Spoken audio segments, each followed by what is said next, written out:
Il a pour titre le détraqué de la cité. Le détraqué, on peut dire un fou, un aliéné mental, tout ce que vous voulez. Et donc, dans une courte vidéo, relayée sur sa page, une fillette du nom de Kadi le reconnaît sur un poster comme étant le président de la Côte d'Ivoire.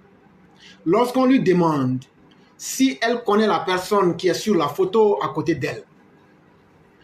Heureux et touché par ses propos, le Guillaume pense que cela est une révélation de ce qu'il sera président, car la vérité sort de la bouche des enfants. C'est pourquoi il souhaite que ses paroles soient entendues par Dieu. Ça, c'est ce qu'on a vu hier sur sa page. Et donc, il dit qu'il y a une fille qui dit, c'est du mensonge, hein? C'est quelque chose de préparé. C'est du mensonge. Et donc, il se convainc maintenant, comme il est devenu un détraqué mental, il dit maintenant que les enfants disent que lui va être président. Il se promène pour dire ça aux gens jusqu'à il écrit ça sur sa page, tellement il est désespéré, lamentable. Et donc, voilà ce que j'en ai fait comme commentaire. Je savais notre Boudignam inculte moralement et intellectuellement, mais de là à savoir qu'il était une âme en désespoir total, cela montre combien de fois le fils de Sanga Clément est tombé si bas. D'abord, selon mes sources auprès du Nabo de Kofi Play, cette vidéo est un pur montage fait de toutes pièces sur demande de cette même âme inachevée qu'est l'époux de Sylvie Tagro. Il aurait fait réaliser cette vidéo pour se convaincre que lui aussi peut avoir un destin de président de la Côte d'Ivoire. Même si le rêve est permis, cher Guillaume, combien de fois les enfants disent des choses juste par mimétisme ou juste par effet de mode. En outre, il faut vraiment avoir un esprit en profonde déconfiture comme celui d'Anselmo le Brouillon afin de se satisfaire des paroles dans le vent. La vraie réalité, cher Soro, c'est celle des urnes. Et dans les urnes, les enfants n'ont pas de mots à dire comme tu le souhaiterais. Je me demande même, qu'est-ce qui fait vraiment défaut chez toi?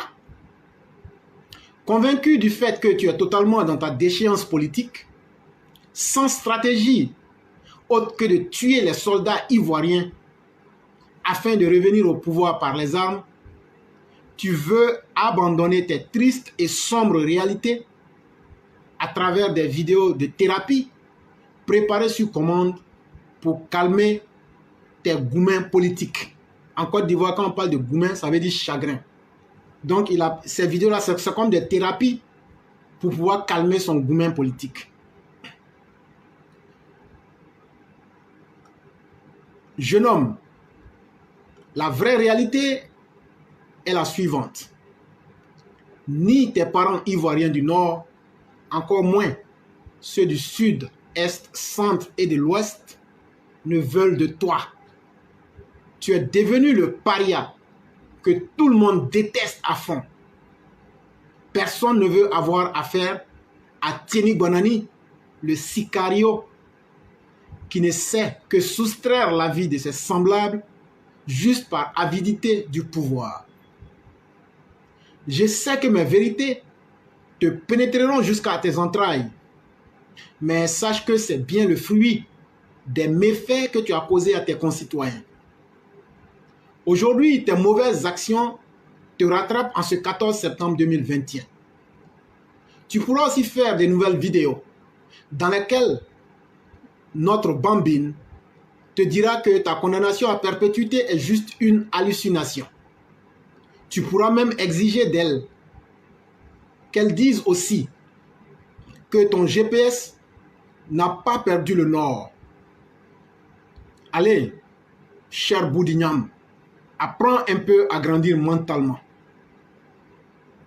Ta réalité est encore plus cruelle et plus triste que tu ne veux l'admettre. mets fin à ton exil volontaire en venant prendre un lit bien soigné dans une des cellules de la Maca ou du camp pénal de Boaké.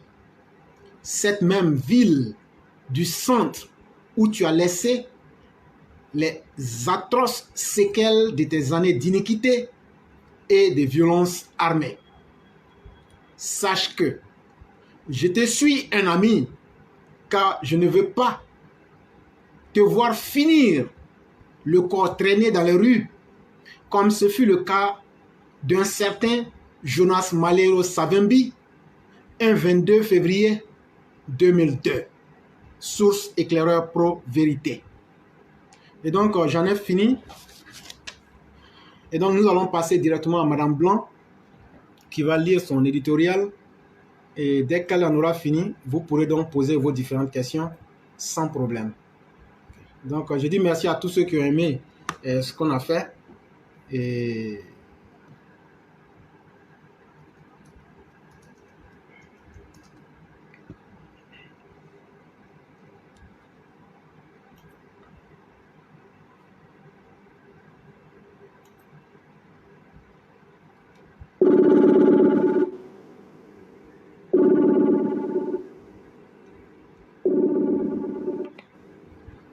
alors?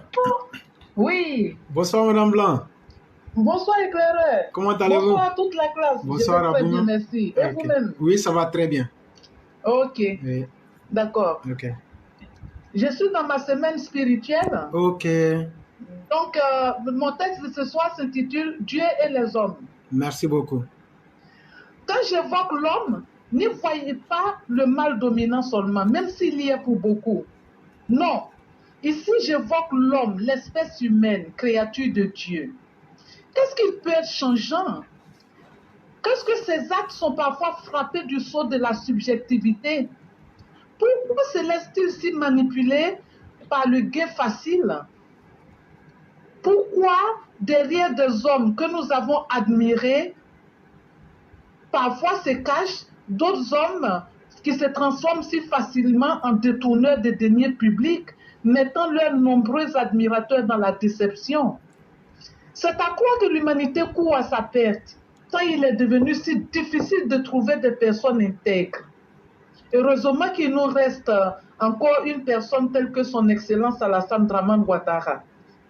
Le futur devient anxiogène, car avec ces nombreux détournements, des individus s'enrichissent illégalement au détriment de leur propre peuple.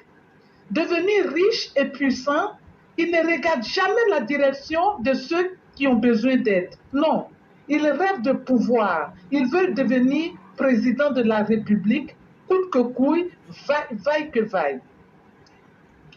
Il faut que cette phrase qui dit que la fin justifie les moyens sienne. C'est à croire qu'en chacun d'eux se cache un putschiste. Vous convenez avec moi qu'il faut arrêter de violer la patrie. Il faut la faire l'amour. Sikh. Non mais où allons-nous? Est-ce là le profil des nouveaux présidents de nos pays?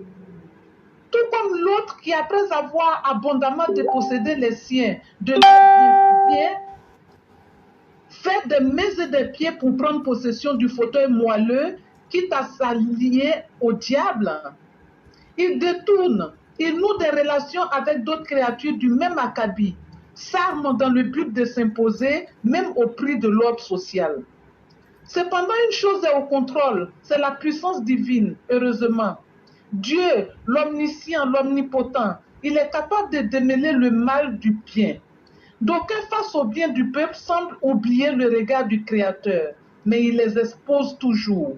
Combien sont-ils aujourd'hui dans le tourment après s'être rendus coupables du détournement qui n'est autre que le vrai nom d'un vol aggravé? Il y en a un qui l'a pris à témoin. Il avait dit ceci: si le pouvoir que je cherche aujourd'hui doit faire de moi du tort à mon peuple, que Dieu m'en prive et m'en éloigne. Mais s'il juge que ma quête du pouvoir est mue par le bien pour mon peuple, qu'il me donne le pouvoir, et bim, plus de nouvelles, perdu dans la nature, voué à l'errance. C'est cela Dieu. Croyons en lui. Merci beaucoup, éclaireur. Madame Blanc, vraiment merci beaucoup et surtout je vous souhaite une très bonne semaine spirituelle. Oui, oui, oui. Mais avant de vous laisser, vous savez comment on appelle l'homme en arabe? Non. En arabe, on appelle al-insan, ce qui veut dire ce qui est changeant. Cette chose qui a en elle la nature changeante. Et donc, oui, voilà, voilà. Et donc, voyez-vous combien de fois en arabe, on arrive à bien voir ce que c'est que l'homme.